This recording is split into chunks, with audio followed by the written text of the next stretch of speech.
Boa tarde, mestres, tudo bem? Sejam bem-vindos ao canal Instrutor Nota 10. Eu estou aqui com mais um item da NR10 para poder desmembrar para vocês. Vocês já perceberam que no item 10.2.8 ele trata de medidas de proteção coletiva? Quando a norma foi desenvolvida e fala-se de medidas de proteção coletiva, se você analisar, você vê que ela vem antes de medida de proteção individual. E isso não é ocasional, tá? Isso foi moldado dessa forma dentro da norma. Por quê? Porque entende-se que medidas de proteção coletiva elas são mais aplicáveis e geram maior resultado, ou melhor resultado, do que uma medida de proteção individual.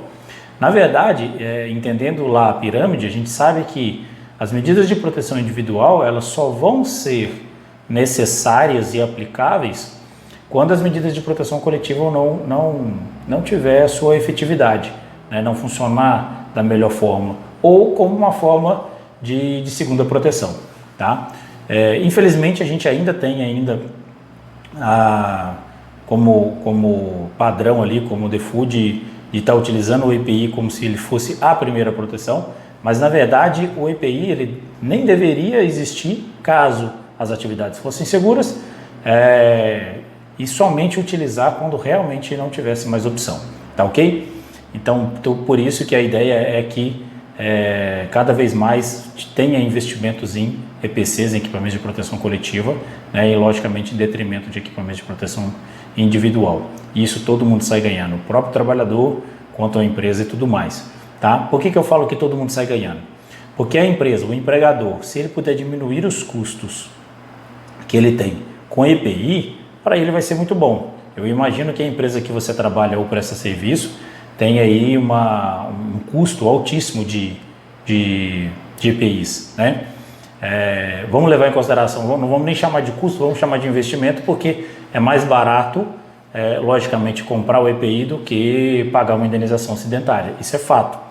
Mas se for possível adotar uma medida de proteção coletiva que gere igual ou maior nível de segurança e ainda deixe de ser necessário aquele determinado EPI, melhor ainda. Faz sentido?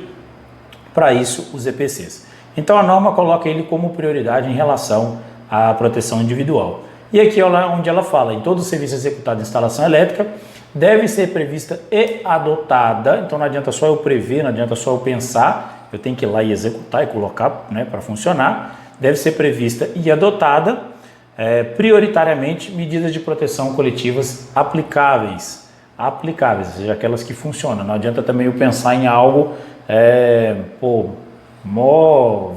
viajando ali, querendo que o negócio funcione bonitinho demais e não vai funcionar nunca. Então tem que ser coisas aplicáveis, né, mediante procedimentos que garantam a saúde e segurança do trabalhador de elétrica, ou seja, aquele que interage diretamente com a eletricidade, e para as pessoas que interagem de forma indireta com a eletricidade, né? São inúmeras a quantidade de pessoas que trabalham, que utilizam a eletricidade no dia a dia. Um operador, por exemplo, a cozinheira que está lá mexendo com uma panela elétrica, com uma pista quente e assim por diante, são o pessoal do RH do escritório ali, que está ali com computador ou qualquer equipamento, né, uma copa, e aí assim vai, todo mundo, né? Dificilmente a gente vai conseguir analisar uma pessoa que não utiliza a eletricidade de alguma forma, tá ok? Então, meus mestres, fica aqui mais uma dica bacana, por que o EPC é melhor do que o EPI, né? Por que a gente deve dar preferência sempre para o EPC em relação ao EPI,